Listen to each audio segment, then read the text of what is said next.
தமிழ்நாடு சட்டப்பேரவை கூட்டத்தொடர் நடந்துட்டு இருக்கு அப்படின்றது எல்லாருக்கும் தெரியும். இதில் வேலை தேடிட்டு இருக்கவங்களுக்கு என்னென்ன விவரங்கள் எல்லாம் பகிரப்பட்டிருக்கு, முக்கியமான விவரங்கள்லாம் என்னென்ன அப்படின்றத தெரிஞ்சுக்கலாம்.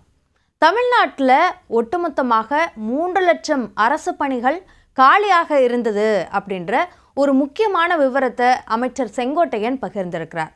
இது தொடர்பாக அவர் சொன்ன விஷயங்கள் என்ன அப்படின்றது வேலை தேடிட்டு இருக்கவங்களுக்கு ரொம்பவே முக்கியமான ஒரு தகவல் அப்படின்னே சொல்லலாம். அதாவது தமிழ்நாட்டில் மொத்தமாக இருந்த 3 லட்சம் அரசு பணியிடங்கள் இருந்திருக்கு. அதில் சமீப காலங்களில் 25% பணிகள் தான் நிரப்பப்பட்டிருக்கு அப்படின்னு சொல்லியிருக்கார். அதாவது 75,000 காலி பணியிடங்கள் தான் நிரப்பப்பட்டிருக்கு அப்படின்னு அமைச்சர் செங்கோட்டையன் சட்டப்பேரவையில் பேசும்போது தெரிவிச்சிருக்கிறார். ஸோ மீதம் இருக்கக்கூடிய 2,25,000 பணியிடங்கள் என்னாகும், எப்போது நிரப்பப்படும் என்பது சார்ந்த எதிர்பார்ப்பு நம்ம எல்லார்கிட்டையுமே இருக்கலாம்.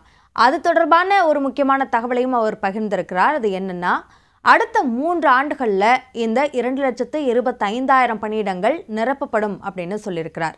முக்கியமாக டிஎன்பிஎஸ்சி மூலமாக அந்த பணியிடங்கள் நிரப்பப்படுமா என்ற கேள்வி எழுது.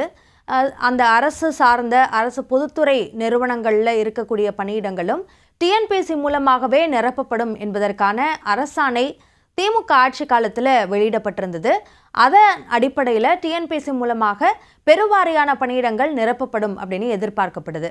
இப்போ குரூப் 4 பணியிடங்களாக இருக்கட்டும், அதே மாதிரி சமீபத்தில் வெளியான குரூப் 2 குரூப் 2A தேர்வுக்கான அந்த அறிவிப்பாக இருக்கட்டும், எல்லாத்துலேயுமே தேர்வர்கள் எதிர்பார்க்கக்கூடிய அளவில் அந்த காலி பணியிடங்கள் இல்லை என்ற அந்த கவலையை தேர்வர்கள் தொடர்ந்து வெளிப்படுத்திட்டு இருக்காங்க. ஆனால் இந்த அறிவிப்பின் மூலமாக அந்த காலியிடங்களோட எண்ணிக்கை ஒவ்வொரு அறிவிப்புலையுமே அதிகமாகுமா அப்படின்ற எதிர்பார்ப்பை அது ஏற்படுத்தியிருக்கு.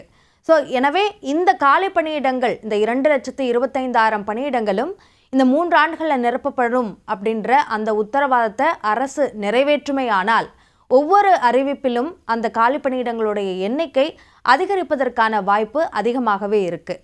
பெரும்பாலும் தேர்வு மூலமாக அந்த பணியிடங்கள் நிரப்பப்படுற பட்சத்தில் அது டிஎன்பிஎஸ்சி மூலமாகத்தான் நிரப்பப்படும். ஆசிரியர் சார்ந்த பணியிடங்கள், அதாவது பள்ளிகள்லையும் பேராசிரியர் பணியிடங்கள், கல்லூரிகளில் இருக்கக்கூடிய அந்த ஆசிரியர் பணியிடங்களாக இருந்தாலும் அது டீச்சர்ஸ் ரெக்ரூட்மெண்ட் போர்டு, ஆசிரியர் தேர்வு வாரியம் மூலமாக நிரப்பப்படும். இந்த 2 வாரியங்கள் மூலமாக நிரப்பப்படுறதுக்கு அதிகமான வாய்ப்பு இருக்குது. இது தவிர போலீஸில் இருக்கக்கூடிய அந்த பணியிடங்கள் பொறுத்த வரைக்கும் யுஎஸ்ஆர்பி மூலமாக நிரப்பப்படும்.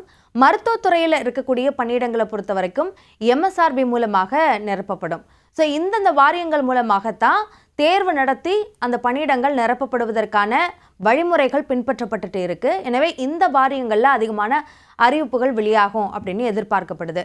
அது இல்லாமல் டைரக்ட் ரெக்ரூட்மெண்ட்டாக சில பணியிடங்கள் நிரப்பப்படுவதற்கான வாய்ப்பு இருக்குது.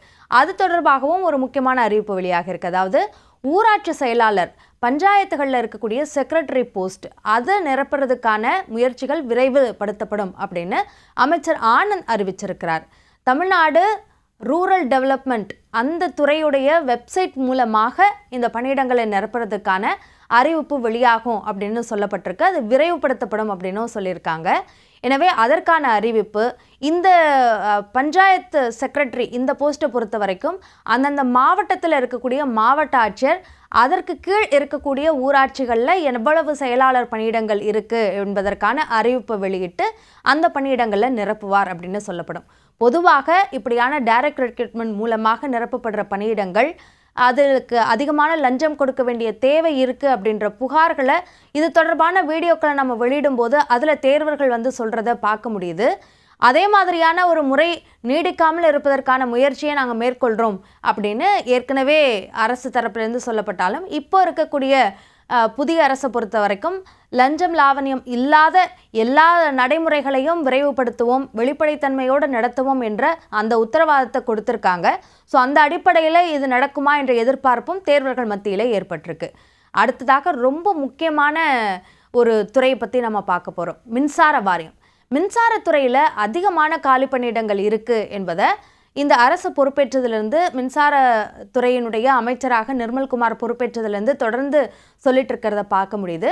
அது தொடர்பான சில முக்கியமான புள்ளி விவரங்களையும் அவர் சமீபத்தில் வெளியிட்டிருக்கிறார்.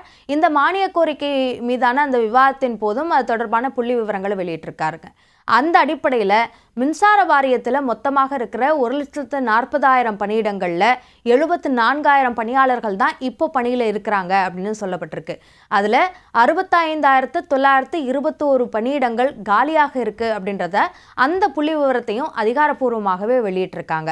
அதாவது 46.9% பணியிடங்கள் காலியாக இருக்குது அப்படின்னு சொல்லியிருக்காங்க. அடுத்த 5 ஆண்டுகளில் கூடுதலாக 16,782 பணியாளர்கள் ஓய்வு பெறவும் இருக்காங்க என்னும்போது அந்த பணியிடங்களும் கூடுதலாக சேருவதற்கு வாய்ப்பு இருக்குது. அப்படின்றப்போ கிட்டத்தட்ட 80,000க்கும் மேற்பட்ட பணியிடங்கள் மின்சார வாரியத்தில் மட்டுமே உருவாகிறதுக்கான வாய்ப்பு இருக்குது. அந்த பணியிடங்கள் கொஞ்சம் கொஞ்சமாக நிரப்புறதுக்கான அவகாசம் இல்லை. ஏன்னா கூடுதலான பணியாளர்கள் தேவைப்படுது, நிறைய ஆட்பற்றாக்குறை ஏற்பட்டிருக்கு அப்படின்றதையும் அரசு சொல்லியிருக்கு. அதனால உடனடியாக அந்த பணியிடங்களை நிரப்புவதற்கான அனைத்து நடவடிக்கைகளும் மேற்கொள்ளப்படும் அப்படின்னு குறிப்பிட்டிருக்காங்க. முக்கியமாக 2026ஆம் ஆண்டில் மட்டுமே 20,449 பணியிடங்களை நிரப்ப போகிறோம் அப்படின்றதுக்கான அறிவிப்பை வெளியிட்டிருக்காங்க. அந்த 20,449ல் 15,058 பணியிடங்கள் புதிய பணியிடங்கள் ஃப்ரெஷ் போஸ்டாக நிரப்பப்படும் அப்படின்னு சொல்லியிருக்காங்க. அதில் முக்கியமாக இந்த 15,058ஓட பிரேக்கப்ஸ் என்ன அப்படின்னு பார்க்கும்போது 12,500 பணியிடங்கள் மல்டிபர்பஸ் ஃபீல்ட் அசிஸ்டன்ட் பணியிடங்களாக இருக்கும் அப்படின்னு அறிவிப்பு வெளியிடப்பட்டிருக்கு. அடுத்ததாக 839 உதவி பொறியாளர் பணியிடங்கள். இந்த 839ல் 516 எலக்ட்ரிக்கல் என்ஜினியர்ஸ்க்கான பணியிடங்கள், 212 மெக்கானிக்கல் என்ஜினியர்ஸ்க்கான பணியிடங்கள், 111 சிவில் என்ஜினியர்ஸ்க்கான பணியிடங்கள். அடுத்ததாக டெக்னிக்கல் அசிஸ்டன்ட், அதில் எலக்ட்ரிக்கல் பிரிவில் 945, டெக்னிக்கல் அசிஸ்டண்ட்டில் மெக்கானிக்கலில் 203 பணியிடங்கள். ஸோ ஒட்டுமொத்தமாக சேர்த்து 15,058 பணியிடங்கள் இருக்குது டிஎன்இபியில். இது இந்த ஆண்டிலே நிரப்பப்படும்னு சொல்லியிருக்காங்க. அதே மாதிரி 5,391 கேங்மேன் பணியிடங்கள். இது ஏற்கனவே அதற்கான ஆட்களை தேர்வு செய்திருந்தாலும் அதற்கான நிதி ஒப்புதல் நிலுவையில் இருந்ததன் காரணமாக இந்த பணியிடங்களை நிரப்ப முடியாமல் இருந்திருக்கு. ஆனால் அதைக்கான ஒப்புதல் கொடுக்கப்பட்டு அந்த பணியிடங்களும் உடனடியாக நிரப்பப்படும் என்பதற்கான அறிவிப்பையும் தமிழ்நாடு மின்சார வாரியத்துறை தரப்பிலிருந்து அமைச்சர் நிர்மல்குமார் அறிவிச்சிருக்கார். எனவே இந்த மின்சார வாரியத்தில் இருக்கக்கூடிய பணியிடங்களையும் சில பணியிடங்கள் இன்ஜினியர் போஸ்ட் எல்லாம் அண்ணா யூனிவர்சிட்டி மூலமாக தேர்வு நடத்தி அதை நிரப்புவதற்கான நடவடிக்கைகள் இருந்தது. ஆனால் அவை அனைத்துமே டிஎன்பிஎஸ்சி மூலமாகவே நிரப்பப்படும் என்பதற்கான அரசாணை வெளியிடப்பட்டதன் அடிப்படையில் டிஎன்பிஎஸ்சி மூலமாக அதற்கான அறிவிப்பு வெளியிடப்படும் அப்படின்னு எதிர்பார்க்கப்படுது.